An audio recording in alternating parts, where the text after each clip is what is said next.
महाभारत महाभारत महाभारत।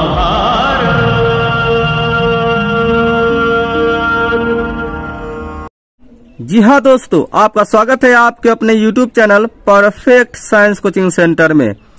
तो अपन बात करेंगे क्लास 10th सब्जेक्ट आपका हिंदी होगा और चैप्टर नंबर 1 श्रम विभाजन और जाति प्रथा होगा। ठीक है, तो श्रम विभाजन और जाति प्रथा को पढ़ने से पहले अगर कुछ बातों को जान लेते हैं तो आप लोग ऑब्जेक्टिव हो सब्जेक्टिव हो उसको आसानी से सॉल्व कर सकते हैं। तो चलिए सबसे पहले हम लोग स्टोरी को समझते हैं। ठीक है, स्टोरी में क्या है तो देखिए, आप यहाँ पर ध्यान से देख सकते हैं।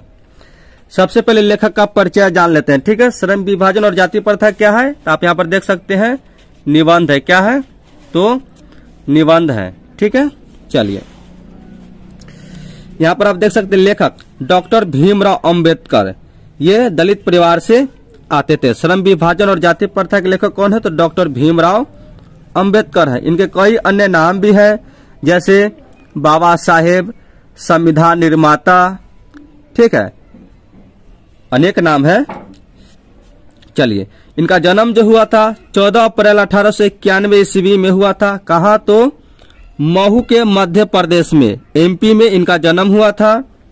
ठीक है, और इनके माता का नाम था भीमा बाई और इनके पिता का नाम था रामजी सकपाल। ठीक है, जो सेना के क्या थे, एक सूबेदार थे। तो भीमराव अंबेडकर जो थे सकपाल से क्या लगाए थे, मतलब सकपाल से क्या परिवर्तन किए थे, अंबेडकर में परिवर्तन किए थे। चलिए, प्राथमिक शिक्षा जो इनका था दापोली एवं सातारा में था, यानी मेधावी छात्र थे। ठीक है, और मेधावी छात्र के जो थे यानी पढ़ने में बहुत ही तेज थे, तरार थे और इन्हें पुरस्कार भी बचपन में मिलते थे। और उच्चतर शिक्षा कहाँ पाए थे तो अमेरिका एवं लंदन यानी इंग्लैंड में जाके उच्च शिक्षा प्राप्त किए थे। और राजनीतिक पद पर भी थे, यानी भारत के प्रथम कानून मंत्री थे। भारत के प्रथम कानून मंत्री थे। चलिए, इनका जो रिकॉर्ड है उसके बारे में बात करते हैं। एक साल में 16,000 किताबें पढ़ना, अपनी लाइब्रेरी में लगभग 50,000 किताबें रखना इनका रिकॉर्ड है। और संविधान निर्माण करने में 2 वर्ष 11 महीने 18 दिन लगा था। इसे संविधान निर्माता भी कहा जाता है। चलिए, एक समझौता हुआ था Hindu code bill Poona act 1932, इनका एक समझौता था। और उस समय एक पत्रिका भी जारी हुआ था। ठीक है, मुख्य नायक क्या था, मुख्य नायक बहिष्कृत भारत 24 नवंबर 1930। फिर दहन हुआ था, किसका दहन हुआ था उस समय तो भीमराव अंबेडकर ने मनुस्मृति का दहन किया 25 दिसंबर 1927 ईस्वी को दहन किया था। और इनके मार्गदर्शक जो व्यक्ति थे, मार्गदर्शक बोले तो प्रेरक जो व्यक्ति थे जिनसे वो मोटिवेटेड होते थे, गौतम बुद्ध, ज्योतिबा फुले और कबीर थे। क्या, गौतम बुद्ध, ज्योतिबा फुले और कबीर थे। और इनका एक मूल मंत्र भी था, शिक्षित बनो और संगठित रहो। शिक्षित बने और संगठित रहो। और इनका जो मृत्यु हुआ था कहाँ हुआ था तो 6 दिसंबर 1956 को, कहा तो दिल्ली में हुआ था। कहा तो दिल्ली में हुआ था। और इनको पुरस्कार मिला था भारत रत्न, कब तो 31 मार्च 1990 को मिला था। और इनकी जो प्रमुख रचनाएं थी the caste in India, genesis and development, who are Shudras, annihilation of caste आदि बहुत सारे रचना है। उस सबके बारे में नहीं जानना है, बस जितना परीक्षा में पूछा जाए उतना ही जानना है। ठीक है, चलिए,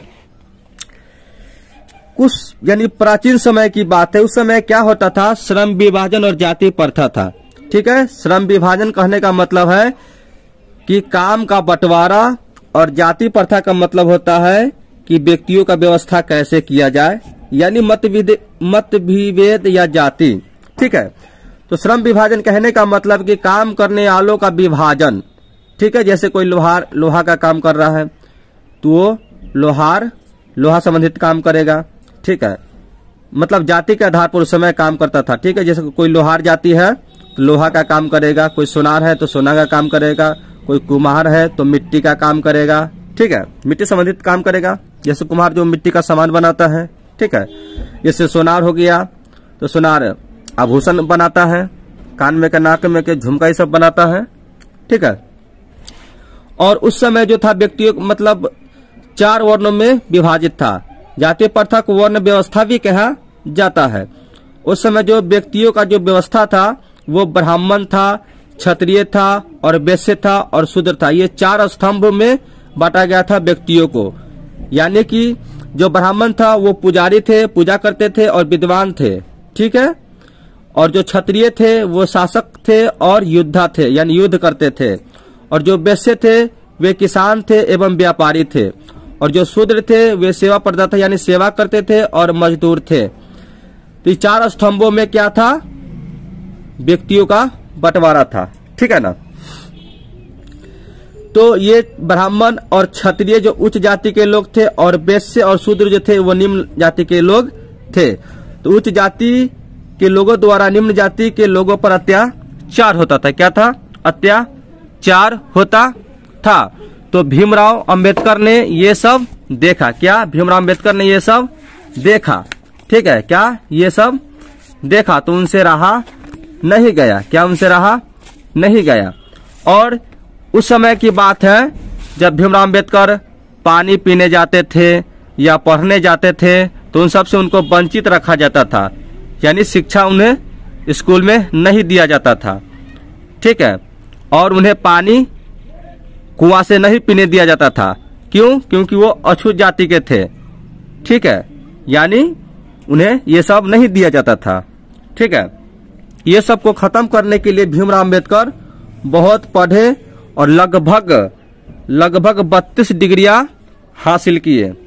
ठीक है, और उस समय जब विवाद होने लगा तो जाति प्रथा और श्रम विभाजन का जो बात होने लगा तो डॉक्टर भीमराव ने कहा कि श्रम विभाजन हम नहीं मानते हैं, श्रम विभाजन को हम नहीं मानते हैं। लोगों में बातचीत होने लगा कि श्रम विभाजन को हम नहीं मानते हैं।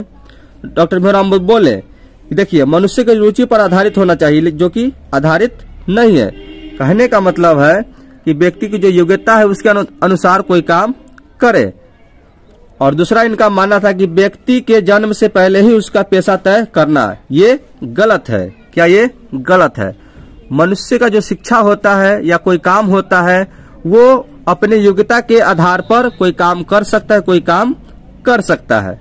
ठीक है, ये ना कि जन्म से उसको फिक्स कर दिया जाए कि वही काम करेगा। जो लोहार लोहा के काम करे, जो कुम्हार वो मिट्टी का काम करे, ऐसा नहीं हो सकता है। ठीक है, तो इस सब को खत्म किया किसने, तो डॉक्टर भीमराव अंबेडकर ने किया और कहा कि जो भी व्यक्ति है वो अपनी योग्यता के आधार पर उसको जो काम करने का इच्छा वो काम कर सकता है। उस समय ऐसा जाति व्यवस्था था कि श्रम विभाजन का जो काम का बंटवारा था वही काम कर सकता है। लेकिन जब भीमराव अंबेडकर आया तो योग्यता के आधार पर सबको काम मिला। ठीक है, और इनका सोच था कि मेरी कल्पना जो है आदर्श समाज होना चाहिए। क्या होना चाहिए, आदर्श समाज होना चाहिए। और लोगों का क्या होना चाहिए, शासन होना चाहिए। ठीक है ना। आदर्श समाज कहने का मतलब है कि स्वतंत्रता होना चाहिए व्यक्तियों में, समता होना चाहिए यानी समानता होना चाहिए, और भ्रातृत्व यानी भाईचारा होना चाहिए। किस तरह, तो दूध और पानी के मिश्रण की तरह भाईचारा होनी चाहिए। चलिए ऑब्जेक्टिव क्वेश्चन को सॉल्व करते हैं। ठीक है, इससे आप लोग सब्जेक्टिव क्वेश्चन को भी सॉल्व कर सकते हैं। ठीक है, चलिए आप यहाँ पर देख सकते हैं क्वेश्चन 1 में श्रम विभाजन और जाति प्रथा के लेखक कौन है, तो बाबा भीमराव अंबेडकर है। ठीक है, भीमराव अंबेडकर है। फिर अगला क्वेश्चन है आपका, लेखक की दृष्टि में विडंबना की क्या बात है, तो अब जातिवाद के पुस्तकों की कमी नहीं है, यानी जातिवाद जो खींचता है व्यक्ति समाज में वो उसकी कमी नहीं है। लेखक की दृष्टि में आदर्श समाज कैसा होना चाहिए, जिसमें स्वतंत्रता हो, समता हो, भ्रातृत्व का भाव हो। ऑप्शन नंबर ए करेक्ट है। लेखक बेरोजगारी का प्रमुख और प्रत्यक्ष कारण किसे मानते थे, तो जाति प्रथा को मानते थे। क्यों, क्योंकि उस समय किसी को शिक्षा सही से नहीं दिया जाता था। अब क्वेश्चन नंबर 5 में क्या कहता है, अंबेडकर की दृष्टि में भाईचारा का वास्तविक रूप कैसा होना चाहिए, तो दूध और पानी के मिश्रण की तरह होना चाहिए। ऑप्शन नंबर बी आपका करेक्ट है। चलिए आप यहाँ पर देख सकते हैं कि भारतीय संविधान के निर्माण में महत्वपूर्ण भूमिका किसकी है, तो डॉक्टर भीमराव अंबेडकर की है। सभ्य समाज की आवश्यकता क्या है, तो दूध और पानी। क्वेश्चन नंबर 8 में आप देख सकते हैं यहाँ पर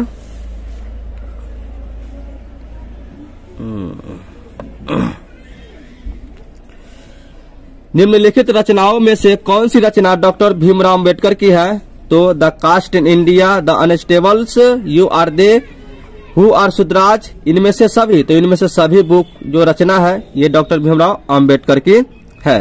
चलिए बात करते हैं, आधुनिक सभ्य समाज श्रम विभाजन को आवश्यक क्यों मानता है, तो कार्यकुशलता के लिए मानता है। किस लिए, तो कार्यकुशलता के लिए मानता है। चलिए क्वेश्चन नंबर 10 को देखते हैं, श्रम विभाजन और जाति प्रथा पाठ बाबा साहेब के किस भाषण का संपादित अंश है, तो annihilation of caste, the annihilation of caste, यानी जाति का विनाश से रिलेटेड है। प्राथमिक शिक्षा जो है, प्राथमिक शिक्षा प्राप्त करने के बाद अंबेडकर उच्चतर शिक्षा प्राप्त करने के लिए कहाँ गए, तो न्यूयॉर्क यानी कि अमेरिका और इंग्लैंड में गए। चलिए बात करते हैं, आप यहाँ पर देख सकते हैं अंबेडकर के चिंतन व रचनात्मक के लिए प्रेरक जो व्यक्ति थे कौन थे, तो बुद्ध थे, कबीर थे, ज्योतिबा फुले थे। इनमें से सभी आंसर हो जाएगा करेक्ट। चलिए क्वेश्चन 13 में आप देख सकते हैं यहाँ पर जाति पाति तोरक मंडल भाषण लाहौर में कब हुआ था, तो 1926 यानी 36 ईस्वी में हुआ था। ठीक है। चलिए श्रम विभाजन और जाति प्रथा क्या है, तो निबंध है। क्या है, तो एक निबंध है। आगे बात करते हैं, अंबेडकर के भाषण एनिहिलेशन ऑफ कास्ट को किसने हिंदी में रूपांतरण किया, तो ललौई सिंह यादव ने। यानी एनिहिलेशन ऑफ कास्ट जो था वो इंग्लिश में था, उस समय इंग्लिश ही बोला जाता था, तो उनको हिंदी में अनुवाद किसने किया, तो ललौई सिंह यादव ने किया। फिर बात करते हैं क्वेश्चन 16 में। क्वेश्चन 16 में क्या कहा जाता है, आप यहां पर देख सकते हैं अंबेडकर का जन्म किस परिवार में हुआ, तो दलित परिवार में हुआ। अब क्वेश्चन नंबर 7 में लेखक को इस युग में कहां पर विडंबना दिखाई दिया, तो जातिवाद में क्या हुआ, विडंबना दिखाई दिया। डॉक्टर अंबेडकर के माता का नाम क्या था, तो भीमा बाई था। क्या था, Bhima by. Option number D. 19 में आप देख सकते हैं यहाँ पर डॉक्टर अंबेडकर ने पीएचडी की उपाधि कब धारण की, तो 1916 में पीएचडी की उपाधि धारण की। The caste in India their mechanism किन की रचना है, तो भीमराव अंबेडकर की रचना है। करेक्ट आंसर है। ठीक है। चलिए बात करते हैं, आप यहाँ पर देख सकते हैं